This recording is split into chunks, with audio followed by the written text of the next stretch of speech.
축복합니다.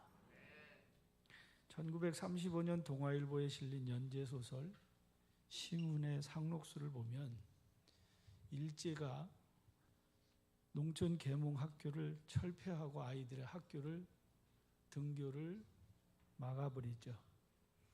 그래서 청석골 교회에서 문을 연 그 학교에서 최명신은 텅 빈 예배당에 아이들이 교회에 들어올 수 없어서 아이들은 담장 밖에 뽕나무에 앉아 수업을 받는 장면이 나옵니다. 그때 최명신이 안타까운 심정으로 눈물을 흘리며 아이들에게 가르치죠. 같이 볼까요? 아는 것이 힘이다. 배워야 산다. 옆에 계신 분 한번 축복하실까요? 아는 것이 힘입니다. 영국의 근대 철학자 베이컨이 주장한 이 아는 것이 힘이라고 하는 이 말은 실상을 보면 호세아 선지자를 통해서 하나님께서 이미 말씀해 주셨던 말씀입니다. 너희가 나를 아는 것이 너희의 힘이다. 이스라엘이 나를 안다고 하지만 그래 너희가 나를 너무 몰라서 지금 이 지경이 됐다라고 말씀하시죠. 우시아와 요담과 아하스, 히스기야 시대에 유다 왕국에 임하게 된 여호와의 심판을 선지자 호세아를 통해서 경고하게 하시고 그리고 저들을 돌이키게 하시려고 너희가 돌이키는 유일한 길은 여호와를 알아야 되는데 힘써 여호와를 알라고 말씀해 주시는 말씀이죠. 우시아와 히스기야가 왕이 되었던 바로 그 시대 북이스라엘은 그 어떤 때보다 외적으로 번영과 성장을 누리고 있던 시대였습니다. 그러나 내적으로는 도덕적으로 부패했고 영적으로 간음이 만연하여 우상 숭배가 그 우상이 하나님이 세우신 밑에 남쪽의 유다의 예루살렘이 아니라 그 북의 이스라엘의 그 영적인 우상의 간음이 얼마나 만연되었는지 하나님께서 이제는 더 이상 두고 볼 수 없는 지경에 되어져서 하나님의 진노 아래 놓이게 된 실상이었죠. 그럼에도 불구하고 저 북이스라엘 저들은 외세의 침략도 없고 먹고 사는 문제도 전혀 지장 없이 태평하다 평안하다 하는 세월을 보내면서 오히려 하나님을 찾지 않고 찾기는커녕 우상 앞에 먹고 마시고 뛰어놀며 하나님의 진노하심을 자초하던 바로 그때였습니다. 하나님을 알지 못했기 때문이라고 하는 거지. 하나님을 알았더라면 거룩하신 하나님, 빛이신 하나님, 공의의 하나님, 결코 악을 참아 돌아보실 수 없는 그 악을 두실 수 없는 하나님, 그러나 자기의 죄를 자복하고 회개하는 자를 불쌍히 여기시는 하나님, 겸손히 주님 앞에 엎드리면 저를 긍휼히 여겨주시는 하나님이심을 저들이 깨닫지 못하고 하나님을 알지 못했기 때문에 깨닫지 못했다는 거지. 북이스라엘이 왜 멸망을 당했는가? 하나님을 알지 못했기 때문이라고 하는 겁니다. 하나님을 알았더라면 하나님이 부르시는 그 부르심에 응답하고 돌아왔을 텐데 말이죠. 인도에서 내려오는 옛 이야기 가운데 소경 6명이 궁궐에 나들이를 갔다가 코끼리를 만져보고 제각기 코끼리에 대해서 설명하는 이야기가 나옵니다. 궁궐의 뜰에 코끼리 한 마리가 있는데 6명의 앞을 보지 못하는 장애를 가진 사람이 제각기 코끼리의 부분을 만지고 코끼리를 설명하는 거지. 어떤 사람은 코끼리의 코를 만져보고 어떤 사람은 코끼리의 다리를 만져보고 어떤 사람은 코끼리의 배를 만져보고 어떤 사람은 코끼리의 꼬리를 만져보고 코끼리의 귀를 만져보고 얇다, 굵다, 짧다, 뭐 이렇다 저렇다 하고 제각기 코끼리에 대해서 설명하는데 다 자기 주장만 주장하다가 큰 싸움이 났다라고 하는 이야기입니다. 6명의 주장이 나름대로 다 옳은 주장일 수 있지만 그러나 코끼리를 설명하는 전체적인 내용으로 봐서는 전혀 맞는 얘기가 아니죠. 다 틀린 이야기라는 거지. 그까지 코끼리 설명하는 것이야 오해가 생겨서 뭐까짓 거 그럴 수 있겠지만 그러나 살고 죽는 일에 오해는 절대 없어야 할 줄로 믿으시기를 축원합니다. 진리에 있어서 이 진리를 오해하는 것은 돌이킬 수 없는 파멸이고 돌이킬 수 없는 재앙이기 때문에 더욱 그렇습니다. 시편 50편 21절의 말씀에 보면 이렇게 말씀합니다.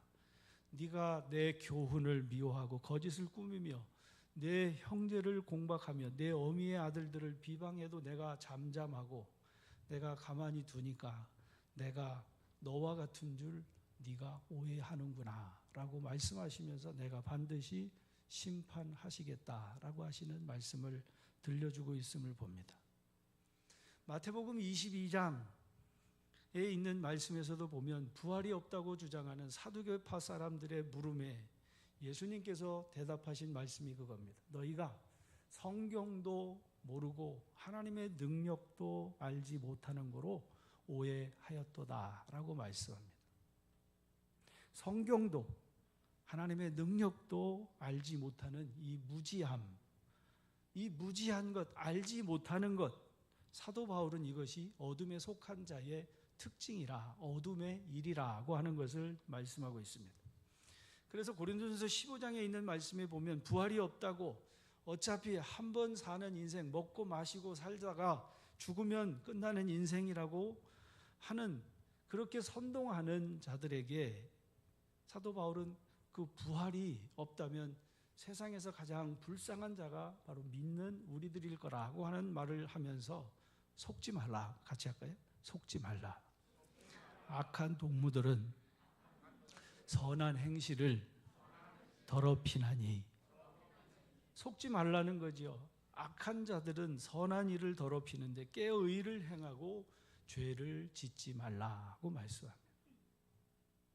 왜냐하면 하나님을 알지 못하는 너희가 있는데 하나님을 알지 못하기 때문에 너희가 죄를 짓고 하나님을 알지 못하기 때문에 악한 동무가 너희를 꿰어도 너희가 속았기 때문에 죄에 빠지게 되어진다라고 하는 것을 말씀하는 거지. 너희가 하나님을 알지 못하기로 내가 너희를 부끄럽게 하려고 내가 이 말을 너희에게 지금 하고 있다라고 말씀합니다. 오늘 읽은 본문의 에베소서 5장에 있는 말씀에서도 같은 교훈을 들려주고 있습니다.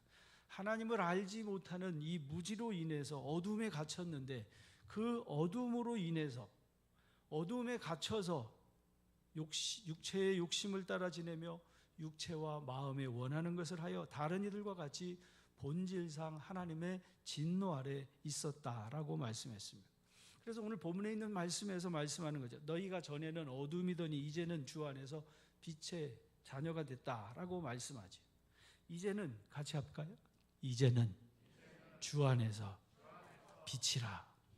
너희가 전에는 어둠에 있을 때는 육체와 마음에 원하는 것을 하여 하나님의 진노 아래 있었지만 그러나 이제는 너희가 빛이라, 빛의 자녀다라고 하는 것을 다시금 주지시키면서 빛의 자녀들처럼 행하라 하고 말씀합니다. 여러분은 빛의 자녀입니다. 누가 뭐라 그래도 예수님을 주로 영접한 모든 그리스도인은 빛의 자녀임을 믿으시기를 축원합니다. 옆에 계시면 축복하실까요? 당신은 빛의 자녀입니다.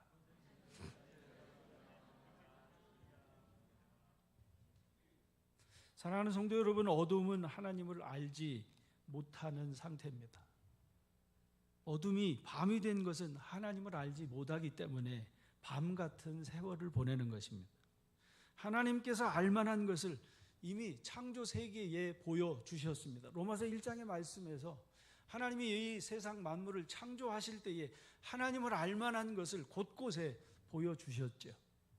그럼에도 불구하고 사람들은 하나님을 알려고 하지 않습니다. 오히려 진화되었다고 진화론을, 하나님의 창조를 부인하고 진화된 인간을, 진화된 인류를 계속해서 퍼뜨리고 있습니다.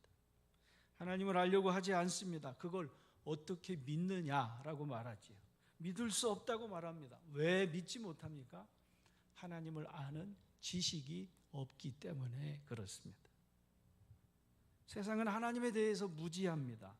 심지어 예배당 안에 있는 사람들 몇몇도 역시 마찬가지죠. 저분이 하나님을 알면 저렇게 세상을 살까?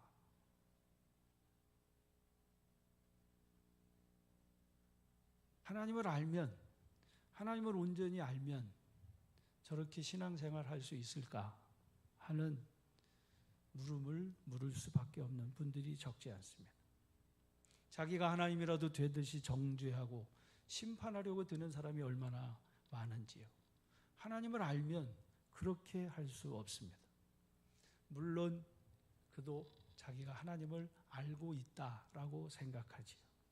어느 정도 아는 것은 그래 맞는 얘기죠. 그러나 그 인도의 소경 6명이 코끼리를 만져보고 제각기 코끼리를 설명하듯이 하나님을 섬기는 것이 바로 이것이라고 여기면서 사울이 다메섹을 향해서 올라갔던 것처럼 그것이 하나님을 섬기는 것이 아니라 오히려 하나님을, 주님을 핍박하는 일이었다는 것을 은혜를 받고 보니까, 하나님을 알고 보니까 전에는 내가 그래서 박해자고, 전에는 내가 폭행자였고, 전에는 내가 비방자였다고 사도 바울이 고백하고 있는 내용인 것이죠. 어둠은 거룩하신 하나님의 빛에 대해서 모르죠. 하나님의 전능하심을 모릅니다. 하나님의 심판을 모릅니다. 하나님의 자비를 모릅니다. 하나님의 용서를 모릅니다. 모르니까 그러는 거지. 그래서 알고 짓는 죄보다 모르고 짓는 죄, 그것을 하나님이 더 불쌍히 여겨 주시는 줄로 믿으시기를 축원합니다. 하나님을 온전히 알면 그럴 수 없는 거죠. 욥이 바로 그 대표적인 인물 중에 한 사람이라고 말할 수 있습니다. 당대에 의로웠던 욥. 그러나 그가 고난을 당하면서 그 주변의 친구들이 여러 가지의 말로 그를 괴롭게 했을 때 욥이 자기가 하고 싶은, 자기가 알고 있는, 그리고 자기가 경험한 하나님에 대해서, 의에 대해서 여러 가지 이야기를 하지만 그때 하나님께서 욥에게 말씀하실 때 욥은 이렇게 고백합니다. 나는 비천합니다. 내가 하나님의 말씀에 뭐라고 대답할 수 있겠습니까?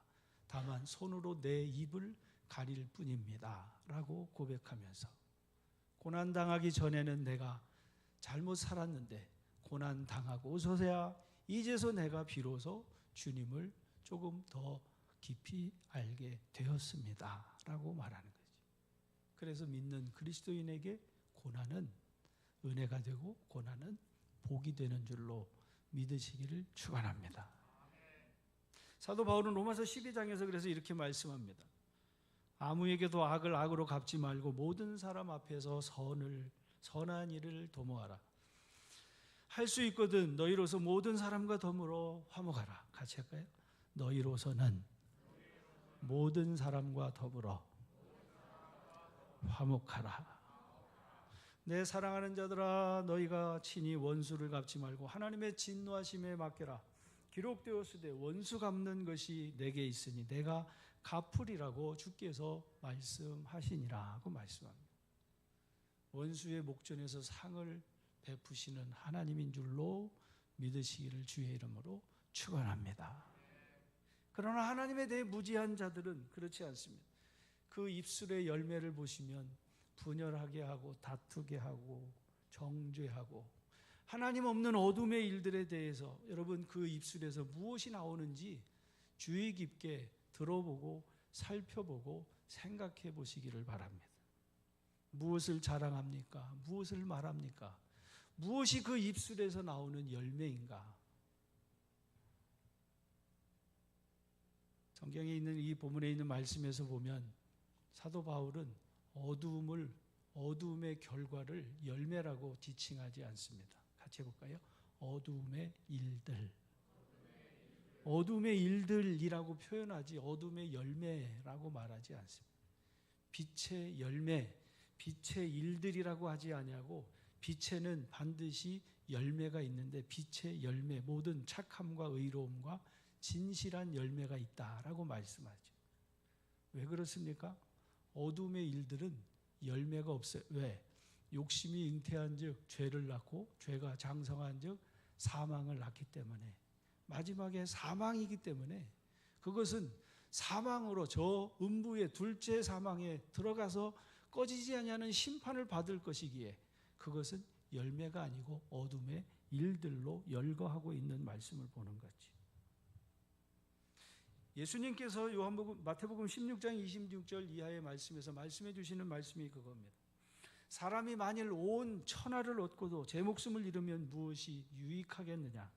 사람이 무엇을 주고 제 목숨과 바꾸겠느냐라고 물으시는 물음을 보게 됩니다.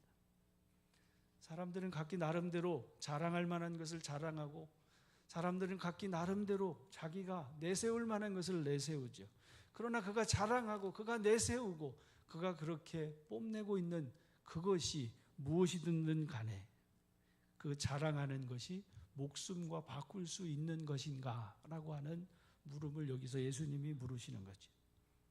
온 천하를 얻고도 제 목숨을 잃으면 그 자랑하는 그것이 너에게 그것이 무엇이 네게 유익하냐라고 물으시는 거죠. 너 그거 어디다 쓸 건데? 너 그거 뭐에다 쓸 건데? 그거 다 누구 건데? 라고 물으시는 물음인 겁니다. 어리석은 자야. 한 부자가 그 밭에 소출이 풍성함에 심중에 생각합니다. 내가 곡식 쌓아둘 곳이 없으니 어찌할까? 뭘 어찌합니까? 여러분, 한 부자입니다. 이미 창고에 곡식이 가득 찼는데 올해도 풍성한 열매를 맺는 풍년이 들었습니다. 여러분 같으면 어찌하겠어요? 이미 창고에 곡식이 가득한데 이미 논밭에 또 곡식이 풍성합니다. 이거 가지고 뭐 하시겠어요? 우리 같으면 뭐 할 것 같아요? 하나님을 섬기고 구제하고 하나님의 나라를 세우는 선교하는 일에 써야 될 거 아니겠어요?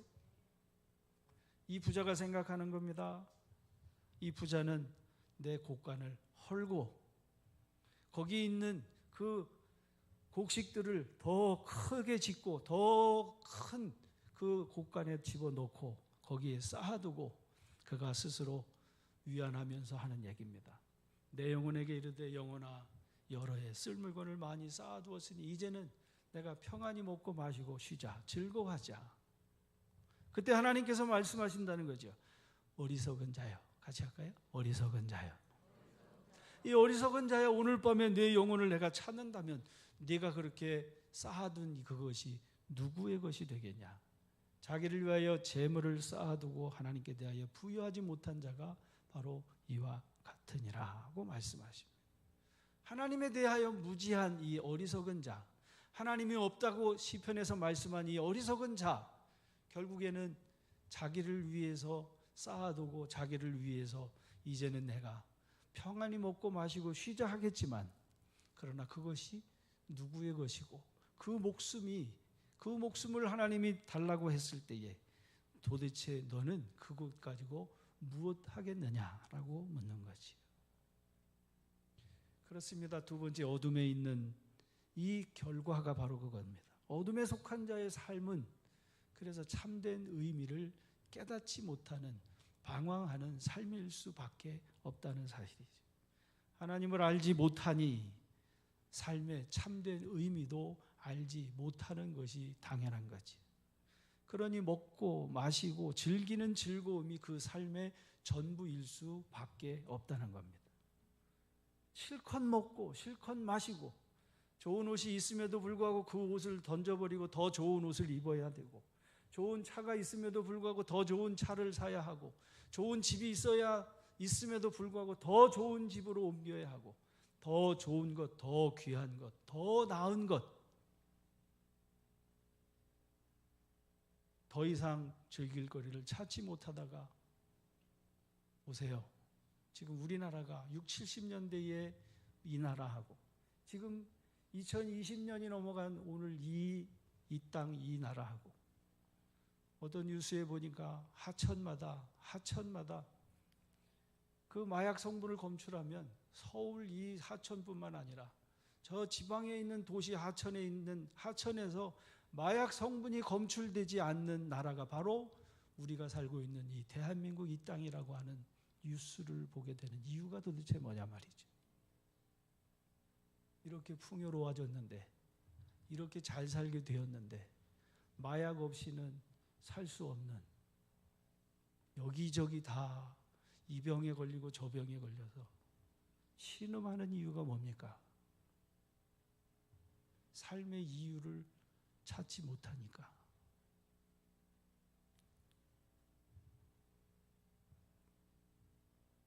헛되고 헛된 인생이라 말하는 이유는 문명이 발달하지 못했기 때문에 헛된 인생이라 하고 말하지 않습니다. 오히려 문명은 더 고도로 발달돼서 달나라 아니라 이제는 뭐 화성에까지도 갈 수 있는 이 개발되어진 이 환경 속에서 전도자는 이렇게 사실을 분명하게 들려주고 있습니다. 먹는 거, 입는 거, 그리고 지식에 이르기까지, 그리고 사람들이 추구하는 명예에 이르기까지 결국 모든 것들은 다 돌아가게 되어졌다라고 하는 것을 말씀하면서 너는 기억해라. 창조주 하나님께 가기 전에 기억해라. 지혜자가 마지막에 말씀합니다. 일의 결국을 다 들었으니 하나님을 경외하고 그 명령을 지킬지어다. 이것이 모든 사람의 본분이니라. 하나님은 모든 행위와 모든 은밀한 일을 선악간에 심판하시리라. 하나님께서 반드시 심은 대로 거두게 하시는 하나님이시라고 하는 것을 전도자는 지혜로운 말씀으로 권면해 주시는 말씀입니다. 만원이 여김을 받지 아니하시는 하나님, 사람이 같이 할까요? 사람이 무엇을 심든지 그대로 거두게 하십니다. 아멘이시기를 축원합니다. 아멘이시기를 축원합니다. 결코 헛된 것이 아닙니다. 악한 것이든 선한 것이든 어느 한순간에 일이 그렇게 벌어지지 않습니다. 점점점 차츰 그러다 무너져서 돌이킬 수 없는 지경에 빠지게 된다는 사실인 거지. 기억하시기 바랍니다. 갈라디아서 5장에서 사도 바울은 권면합니다. 육체의 소욕은 성령을 거스르고 성령은 육체를 거스르나니 이 둘이 서로 대적함으로 너희가 원하는 것을 하지 못하게 함이니라고 말씀합니다. 육체는 성령이 원하는 것을, 성령은 육체가 원하는 것을 그렇게 서로 지지하지 않는다는 거지. 육체와 성령은 다툽니다. 싸웁니다. 싸울 수밖에 없습니다. 왜냐하면 하나님께서 하나님의 원하시는 바를 따라서 살려고 하면 육은 결코 거기에 따르지 않는다는 것이. 하나님이 원하신 바를 따라서 살면 비로소 참된 삶의 열매를 거두게 되어지는데 육은 결코 동의하지 아니하고 계속해서 방해한다는 거예요. 그래서 이삭이 자라날 때에 그 이삭의 자라남을 방해하던 이스마엘을 내쫓아야 이삭의 하나님, 야곱의 하나님으로 불려지게 된다는 사실을 창세기의 말씀을 통해서도 또 갈라디아에서 사도 바울이 갈라디아 교회는 보내는 편지의 말씀에서도 들려주시고 있는 말씀입니다. 사랑하는 성도 여러분, 이게 아닌데 그러면서 이게 아닌데 하면서 할 수 없이 살아가는 인생의 마지막은 열매가 없는 사망에 이른다고 하는 사실이 아멘이 되시기를 축원합니다. 그리스도인은 이게 아닌데 하면서 흐지부지 해가지고 이것도 아니고 저것도 아닌 것이 아니라 표대가 되시는 예수 그리스도를 바라보며 오늘도 내일도 쉬지 않고 달려가는 길인 줄로 믿으시기를 축복합니다. 이게 아닌데 마지막에는 공허함, 헛됨. 그래서 내가 살아도 잘못 살았구나. 그래서 남은 거 하나도 없다고 탄식하면서 이게 뭔지 우울증에 빠져서 이게 뭔지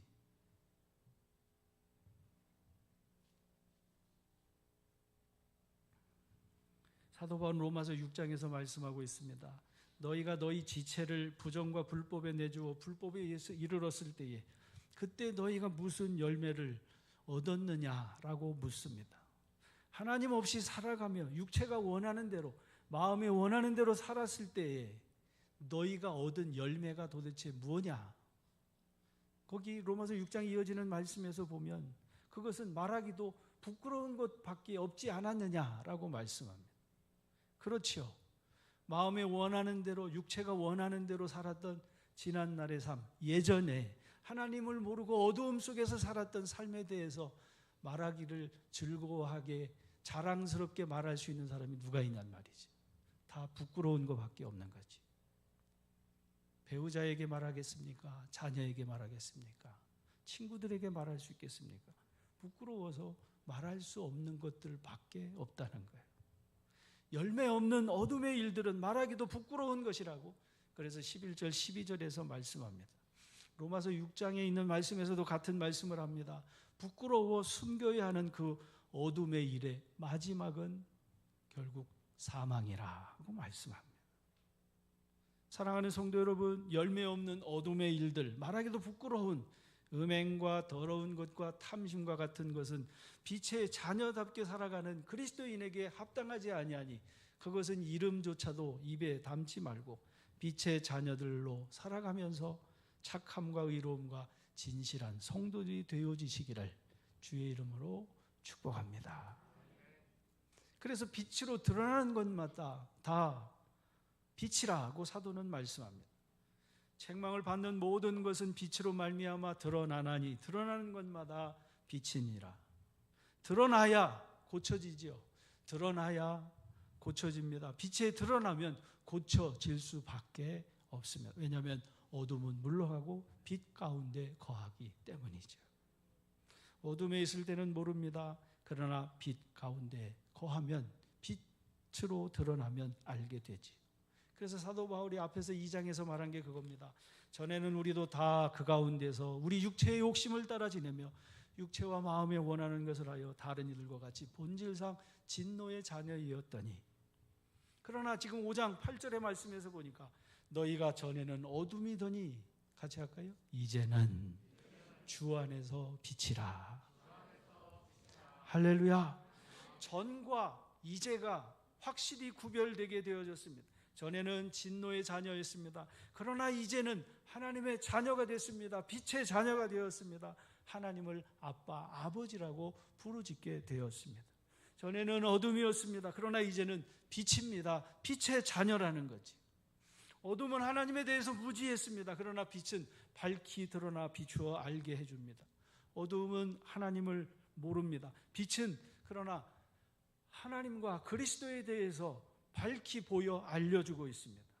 영생은 이것이니 유일하신 참 하나님과 그의 보내신 자 예수 그리스도를 아는 것이 곧 영생이니라고 말씀했습니다. 예수님을 믿고 영생을 얻었다라고 하는 것은 하나님에 대해서 무지했던 자가 이제는 하나님을 알아가는, 점점 더 아는, 그리스도를 통해서 아는, 그래서 그분의 얼굴을 배우기까지 지금은 얼굴과 얼굴을 대하지 못하고 거울을 보는 것처럼 희미한 세상을 살지만 그러나 그날에 주님 앞에 가게 되는 그때에는 얼굴과 얼굴을 대하여 보는 것과 같은 바로 그때 주님의 얼굴을 배우는 그 기쁨을 오늘도 이 세상에서 누리면서 사는 것이 그리스도인이라고 하는 것을 말씀해 주신다는 말씀입니다. 그래서 사도 바울이 이렇게 말씀하는 겁니다. 육에 속한 사람은 하나님의 성령의 일을 받지 아니하나니 이는 그것들이 그에게는 어리석게 보이며 또 그는 그것들을 알 수도 없나니 그런 일은 영적으로 분별되기 때문이니라고 말씀합니다. 육에 속한 자는 하나님의 말씀을 들어도 이해할 수도 없고 알 수도 없고 도리어 어리석게 보인다는 거죠. 그러나 십자가의 도가 믿는 우리에게는 하나님의 능력이 되는 줄로 믿으시기를 주의 이름으로 축복합니다. 그래 유다서 1장 19절의 말씀이 바로 그겁니다. 바로 어둠에 있는 이 사람들은 분열을 일으키는 자며 육에 속한 자며 성령이 없는 자라고 말씀해 주시고 있는 말씀입니다. 누구든지 그리스도인이 아닌 사람에게 영적의 일은 어리석어 보이고 미련하게 보인다는 거죠. 왜? 알 수도 없기 때문에, 영적으로 분별되기 때문이라고 하는 말씀입니다. 그러나 그리스도인이 되면 예수를 나의 구주로 삼고 그분 안에 거하여 그분의 말씀을 이해하고 아멘하게 되어지면, 거듭나게 되어지면 주님 안에서, 예수 안에서 이해가 되고 아멘이 되어 하나님께 영광을 돌리게 됨을 믿으시기를 주의 이름으로 축복합니다. 전에는 이해할 수 없었던 것이 이제는 이해가 되는 거예요. 전에는 깨달을 수 없었던 것이 이제는 깨달아지는 거예요. 전에는 볼 수 없었던 것을 이제는 보게 되는 겁니다. 전에는 생각지 못했던 것을 이제는 생각하게 되는 겁니다. 바로 그게 믿음 안에서 살아가는 그리스도인에게 변화된 삶입니다. 에베소서 2장 12절에서 그래서 말씀하는 거예요. 그때 너희는 그리스도 밖에 있었고 이스라엘 나라 밖의 사람이라 약속의 언약에 대하여는 외인이요 세상에서 소망도 없고 하나님도 없는 자이더니. 어둠에 있었을 때는 하나님이 없으므로 소망도 없고, 그러므로 세상에서 살아가는 동안 외인이었고 약속도 없고 나라 밖이었고 그리스도 밖에 있었던 너희. 그러나 이제 멀리 있던 너희가 그리스도 예수 안에서 그리스도의 피로 가까워졌느니라. 이 말을 다시 말하면, 그때 그 전에는 그리스도 밖에 있었다는 것은 그 예수가 주 예수 그리스도가 아니라 그때는 랍비였다는 거예요. 그때는 선생이었다는 거예요. 그때는 단지 교훈을 주고 단지 병이나 고쳐주고 단지 자기의 뭐 필요한 것을 채워주는 선지자나 혹은 그 어떤 위대한 인물 중에 한 사람이었지만, 그러나 그 피로 구속함을 받고 거듭나고 보니까 너희가 나를 누구라고 하느냐 묻는 물음에 베드로가 고백한 것처럼 같이 할까요? 주는 그리스도시요 살아계신 하나님의 아들이십니다. 이제는 거듭나서 보니까 예수는 나사렛 예수, 인간 예수, 목수의 아들이 아니라 저 나사렛에서 무슨 선한 사람이 나올 수 있겠냐고 하는 그 인간 예수만이 아니라 인간으로 오셨으나 인자시나 죄가 없으신 살아계신 하나님의 아들이심을 믿고, 그분이 하는 얘기는 사람의 얘기가 아니고, 그분이 전해준 교훈은 사람의 교훈이 아니고, 그분이 가르쳐 주시고 명령하는 명령은 사람의 명령이 아니라 누구의 명령이요? 누구의 말씀이요? 하나님의 말씀이고 하나님의 명령이고 하나님이 교훈해 주시는 말씀이에요. 그래서 예수 안에서는 언제나 예가 되고 아멘이 되어 하나님께 영광을 돌리는 줄로 믿으시기를 축원합니다. 사도 베드로가 그 서신서에서 말하는 겁니다. 너희가 열심으로 선을 행하면 누가 너희를 헤아리요. 그러나 의를 위하여 고난을 받으면 복이 있는 자니 그들이 두려워하는 것을 두려워하지 말며 근심하지 말고 너희 마음에, 같이 할까요? 너희 마음에 그리스도를 주로 삼아.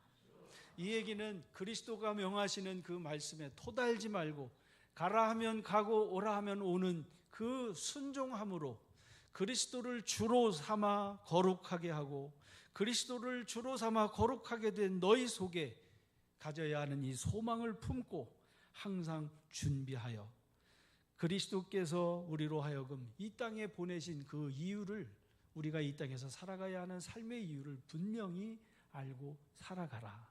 그래서 말하는 것이 선을 행함으로 고난받는 것이 하나님의 뜻일진데 악을 행함으로 고난받는 것보다 나으니라고 말씀했습니다.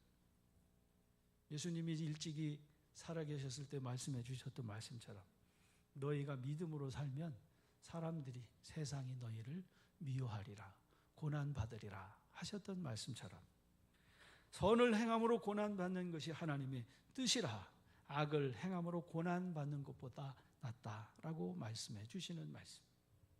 사도 바울은 고린도서 15장에서 바로 고난을 받으면서 사는 것이, 의를 위해서 고난받는 것이 하나님의 뜻이라고 말씀했던 그 말씀을 고린도서 15장에서 이렇게 다시 언급하죠. 우리 주 예수 그리스도로 말미암아 우리에게 승리를 주시는 하나님께 감사하노니 그러므로 내 사랑하는 형제들아 견실하며 흔들리지 말며 항상 주의 일에 더욱 힘쓰는 자들이 되라. 이는 너희 수고가 헛되지 않은 줄 알매라. 왜? 하나님께서 심은 대로 행한 대로 갚으시는 하나님이시기 때문이라고 하는 말씀입니다. 육체의 욕망은 성령을 거스르고 성령이 바라시는 것은 육체를 거스름을 기억하시기를 축원합니다. 사도 바울은 그래서 모든 믿는 그리스도인의 하나 같은 고백을 이렇게 고백하죠. 우리 중 누구든지 자기를 위하여 사는 자 없고 자기를 위하여 죽는 자도 없도다. 우리가 살아도 주를 위하여 살고 죽어도 주를 위하여 죽나니 그러므로 사나 죽으나 우리가 주의 것이로다. 이제 내가 살아도 주 위에 살고 이제 내가 죽어도 주 위에 죽네. 하늘 영광 보여주며 날 오라 하네. 천군 천사 나팔 불며 마중 나오네. 그러므로 나는 사나 죽으나 주님의 것이요 사나 죽으나 사나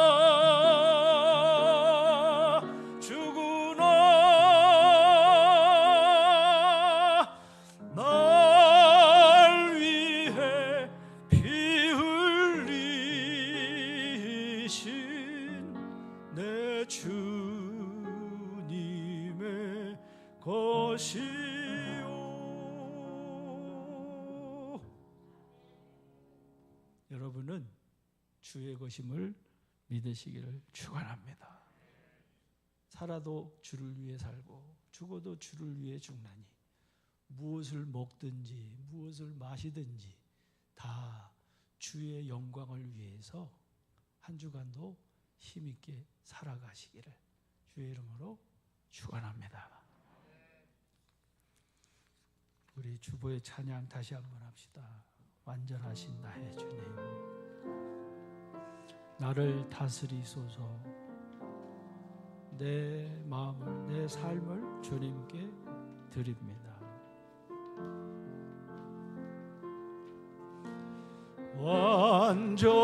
완전하신 나의 주, 의의 길로 날 인도하소서. 행하신 모든 일 주님의 영광 다 경배합니다. 예배합니다. 찬양합니다. 주님만 날 다스리소서. 예배합니다. 찬양합니다.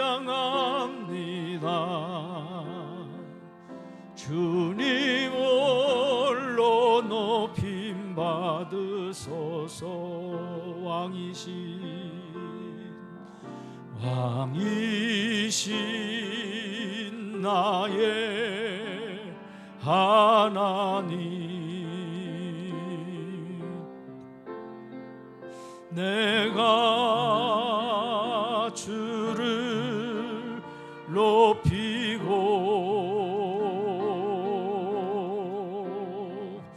영원히 주의 이름을 송축하리이다.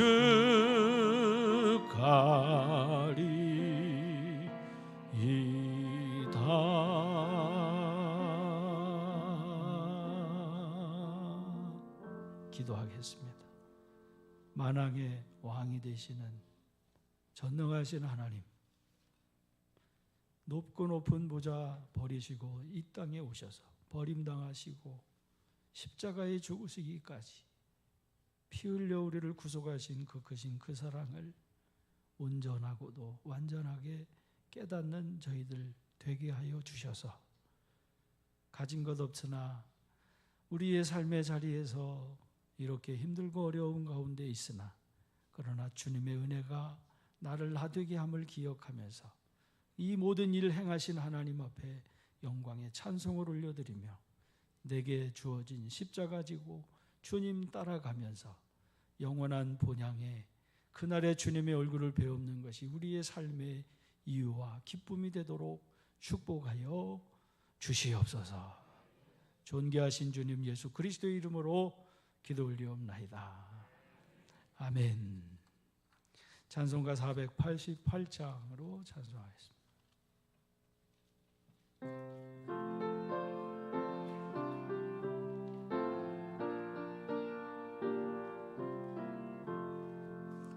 이 몸의 소망 무언가 우리 주 예수 뿐일세.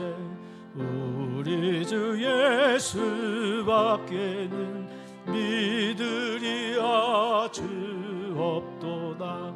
주 나의 반석이시니 그 위에 내가 서리라. 그 위에 내가 서리라. 무섭게 바람 부는 밤 물결이 높이 설렐 때 우리 주 크신 은혜에 소망에 닿을 주리라. 주 나의 반석이시니 그 위에 내가 서리라. 그 위에 내가 서리라. 세상에 믿던 모든 것 끊어질 그날 되어도 구주의 언약 미사와 내 소망 더욱 크리라. 주 나의 반석이시니 그 위에 내가 서리라.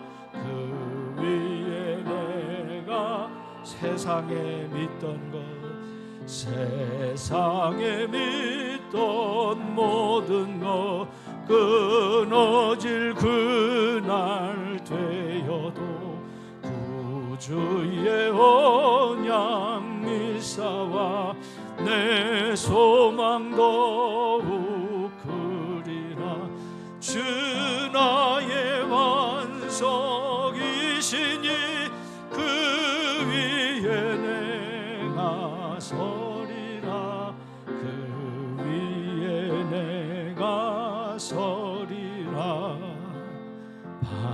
바라던 천국 올라가 하나님 앞에 배울 때 구주의 의를 힘입어 여시 바로 서리라. 주 나의 반석이시니 그 위에 내가 그 위에 내가 서리라. 우리 잠깐 기도하면 좋겠습니다. 우리 합심해서 기도할 때에 말세에 믿는 자를 보겠냐.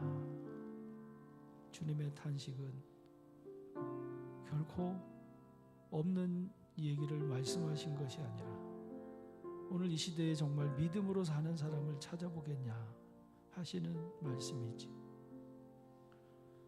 주님의 은혜가 아니면,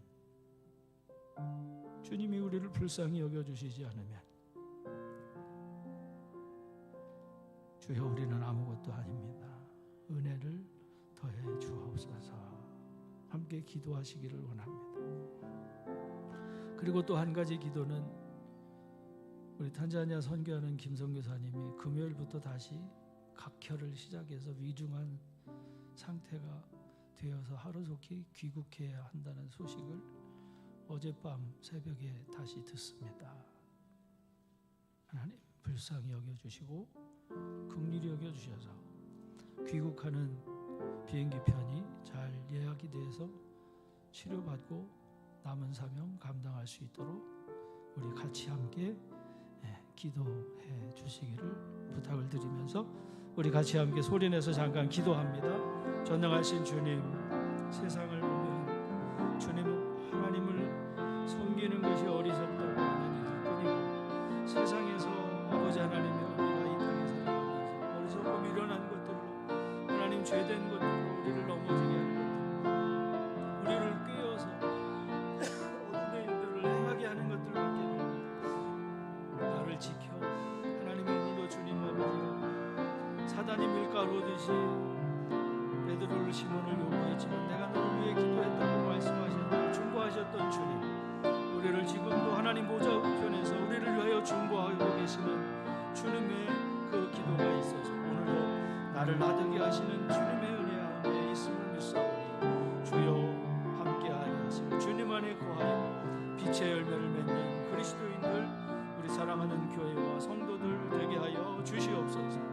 특별히 우리 김정태 선교사님, 주님 아버지 하나님 다시 각혈을 하는 가운데에 하나님 위중한 소식을 듣사오니 주여 우리가 할 수 없고 하나님 우리가 도울 수 있는 길 없으나 그러나 주님 기도하며 간구하며 같은 마음으로 주님께 아뢰오니 주여 자비를 베푸시고 긍휼을 베푸시고 불쌍히 여겨 주시옵소서. 하나님 사명이 있습니다. 미션이 있습니다. 하나님과 곁길로 나아가지 아니하고 하나님의 주의 뜻을, 선하신 뜻을 땅에 실현하고자 하는 그 발걸음 위에 함께하여 주셔서 아버지 하나님의 올바른 사역과 올바른 하나님의 귀하신 뜻을 이루어갈 수 있도록 하나님 다시 기회 주셔서 주여 일어나 뛰며 주의 이름을 송축하며 찬송하며 바로 땅 끝까지 이 복음을 증거하는 주님의 백성, 주님의 사람, 선지자, 선교사 되게 하여 주시옵소서. 이루실 주님 찬양합니다. 존귀하신 주님, 예수님의 이름으로 기도 올리옵나이다. 아멘. 하나님 아버지 감사합니다. 지나고 보니 모든 것이 주님의 은혜고 감사하고 하나님의 사랑이었고 하나님의 섭리였음을 고백하며 다시 감사드립니다. 영광을 받으시고 주님의 크신 이름만 높여 송축되게 하옵소서. 11조 드렸습니다. 감사임을 드렸습니다. 주일 예물 드렸습니다. 선교와 구제를 위해서 성미를 떠서 드렸습니다. 드려지고 바쳐진 예물 주님 아시오매 심은 대로 거두게 하옵소서. 하나 심었는데 30배, 60배, 100배로 결실 맺게 하시는 하나님의 그 위대하신 능력을 믿고 바라보며 주께서 말씀하신 말씀에 언제나 예가 되고 아멘이 돼서 하나님께 영광을 돌리는 성도들의 가정과 자녀와 기업과 삶이 되어져서 영원히 잘됨과 같이 범사에 복되고 형통한 주의 권속들 되게 하옵소서. 특별히 같은 마음으로 간구합니다. 탄자니아 김정태 선교사님, 주여 그의 질고를 감당하셨고 죽음 가운데에서도 일으켜 주셨는데 주님 앞으로 큰일 남아 있습니다. 어둠의 사자가 해하지 못하도록 우리 주님 지켜주시고 인도해 주셔서 귀국되어지는 모든 일들들 하나님의 선하심